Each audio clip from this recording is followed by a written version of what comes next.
America के लिए Iran की जंग एक ऐसी मुसीबत बन गई है जहां से वो ना पीछे हट पा रहा है और ना ही वहां से निकल पा रहा है, ना उसे बाहर आने का कोई रास्ता नजर आ रहा है। यानी ईरान पर हमला करके अमेरिका बुरी तरह से फंस चुका है।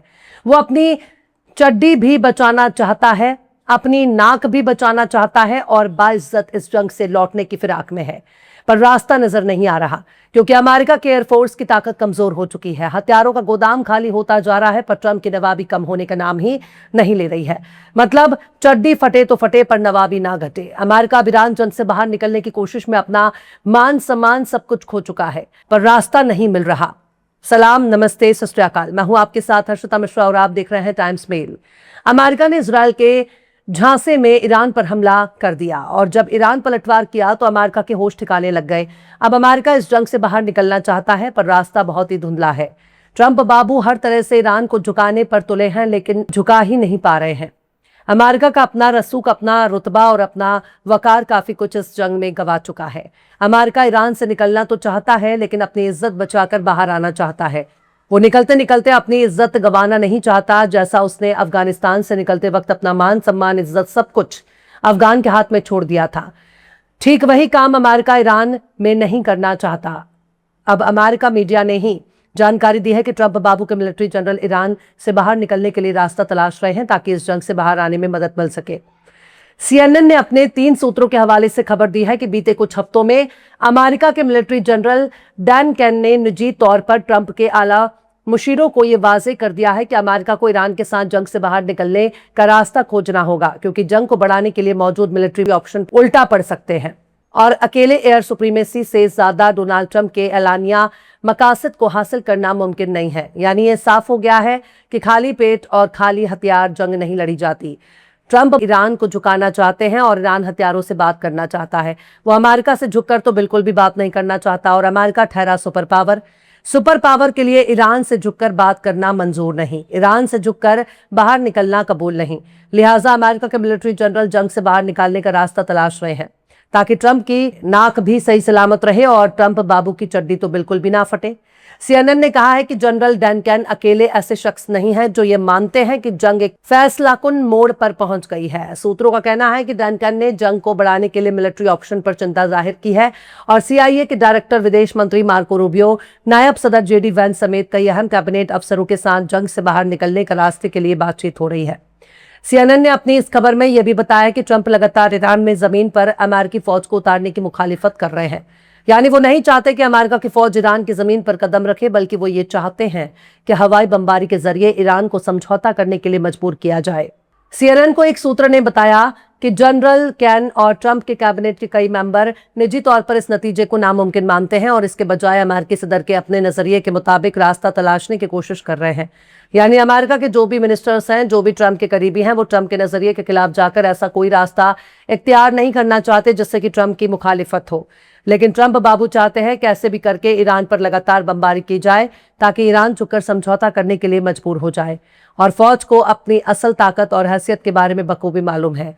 ट्रंप बाबू सिर्फ लंबी लंबी बकैती करने के लिए जाने जाते हैं। असल परेशानी का सामना तो अमेरिका की फौज कर रही है, जिसके पास लड़ने के लिए हथियार भी खत्म हो रहे हैं।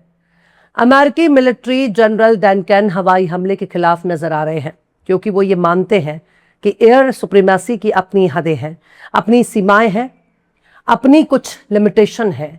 CNN की रिपोर्ट के मुताबिक जरूरी गोला बारूद की कमी की वजह से अमेरिकी जनरल बल्कि खाड़ी के कई अफसरों के जरिए भी हथियारों की कमी का मुद्दा उठाया गया है।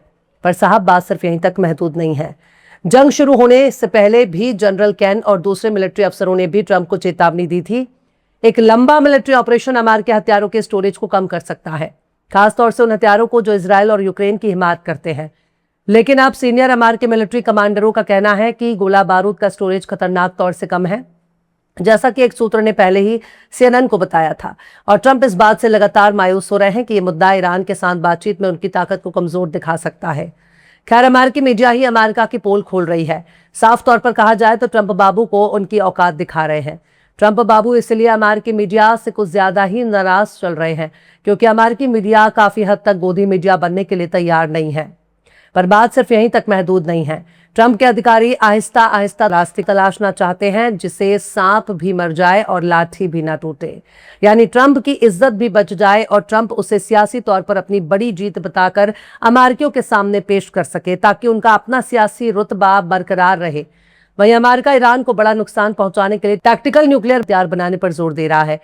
ईरान भी अमेरिका के इस ऐलान से काफी परेशान है क्योंकि अमेरिका ने हिरोशिमा और नागासाकी को परमाणु बमों के इस्तेमाल से तबाह कर दिया और आज अगर अमेरिका ईरान को नुकसान पहुंचाने के लिए टैक्टिकल न्यूक्लियर हथियार बनाने का ऐलान कर रहा है या बनाने जा रहा है तो ये ना सिर्फ ईरान के लिए खतरा है बल्कि पूरी दुनिया के लिए ही खतरा है। टैक्टिकल न्यूक्लियर बम एक ऐसा बम है जो एक छोटे दायरे पर असरदार होता है। ये ज्यादा दूर तक फैलता नहीं, लिहाजा उससे दूसरे ममालिक में रेडिएशन फैलने का खतरा तो नहीं होता, लेकिन ये धमाके की ताकत को कई ज्यादा तेज कर देता है जो कई गुना ताकत से दुश्मन को नुकसान पहुंचा सकता है। अमेरिका ने जापान के 2 बड़े शहरों पर बम गिराया, उनको न सिर्फ तबाह और बर्बाद कर दिया बल्कि उनके आने वाली नस्लें भी न्यूक्लियर रेडिएशन से जूझ रही हैं। ईरान अमेरिका की इसी वहशी ज़हनियत से परेशान नजर आ रहा है क्योंकि अमेरिका अपने मंसूबे को अंजाम देने के लिए किसी भी हद तक नीचे गिर सकता है। वो ईरानियों के कत्लेआम से भी पीछे नहीं हटेगा, उसे सिर्फ अपने मतलब से प्यार है। ईरान के सदर मसूद पेज़ेश्कियान ने ट्विटर पर हिरोशिमा और नागासाकी पर अमेरिकी परमाणु बमबारी की सालगिरह के मौके पर कहा कि जो इंसानियत के खिलाफ सबसे बड़े जुर्म में शुमार है, वो लोग अपने इस गुनाह को खारिज करते हैं। वॉशिंगटन को इसी ज़हनियत की निंदा करनी चाहिए जो आज दूसरे देशों को मिटाने और उनके बुनियादी ढांचे को तबाह करने की धमकी दे रहे हैं। पर ऐसा नहीं है कि अमेरिका से सिर्फ ईरान ही परेशान हो, अमेरिका की हरकतों से पूरी दुनिया ही परेशान है। यूएस 21 सीनेट ने जुमे को लिंडसे ग्राहम शेख Russia and Iran act 2026 pass कर दिया है। ये दोनों अमेरिकी पार्टियों के समर्थन वाला एक बड़ा पैकेज है जिसका मकसद ईरान और रूस पर आर्थिक दबाव डालना। इसके अलावा ये बिल उन देशों को भी निशाना बनाना है जो ऊर्जा खरीद के लिए रूस की जंग को आर्थिक मदद देना जारी रखे हुए हैं। इस बिल का नाम हाल ही में मर चुके रिपब्लिकन सेनेटर लिंडसे ग्राहम की ताजियत में रखा गया है जो इस कानून को बनाने वाले अहम लोगों में से एक थे। यह बिल अमेरिकी सदर को उन लोगों पर टैरिफ और पाबंदी लगाने का हक देता है जो रूस और ईरान के तेल गैस खरीदते हैं। यानी बात तो बिल्कुल साफ है, अमेरिका पूरी दुनिया पर अपनी दादागिरी कर रहा है और वही तय कर रहा है कि कोई भी देश कैसे काम करेगा, किससे खरीदारी करेगा, किससे सामान लेगा, किससे सामान बेचेगा, किससे तेल लेगा, किससे गैस लेगा। यानी अमेरिका ही सबका माई बाप बना घूम रहा है। तो ऐसे में सवाल है कि हमारे वाले 56 इंच के पास अमेरिका और इजराइल दोनों की दोस्ती है। हम उम्मीद करते हैं कि इससे हमारा तो कुछ नहीं बिगड़ेगा, पर इससे भारत का भी नुकसान होगा। अमेरिका से दुश्मनी ही ज्यादा बेहतर है, उसकी दोस्ती हजम करवाना काफी नुकसानदेह साबित हो रहा है। अभी तो ट्रंप बाबू ईरान जंग को खत्म करने के लिए एड़ी चोटी का जोर लगा रहे हैं। आने वाले वक्त में पता चल जाएगा कि अमेरिका को और कितना बेइज्जत होना बाकी है। फिलहाल इस खबर में बस इतना ही। यह एपिसोड आपको कैसा लगा कमेंट बॉक्स में जरूर से बताइए। पसंद आए तो लाइक करें, शेयर करें और बेबाक निष्पक्ष स्वतंत्र पत्रकारिता को सपोर्ट करने के लिए हमारे चैनल टाइम्स मेल को जरूर से सब्सक्राइब करें और बेल आइकन की घंटी वाली बटन आप जरूर से दबा दें ताकि आपको हमारे आने वाले नए वीडियो की नोटिफिकेशन फौरन ही मिल जाए।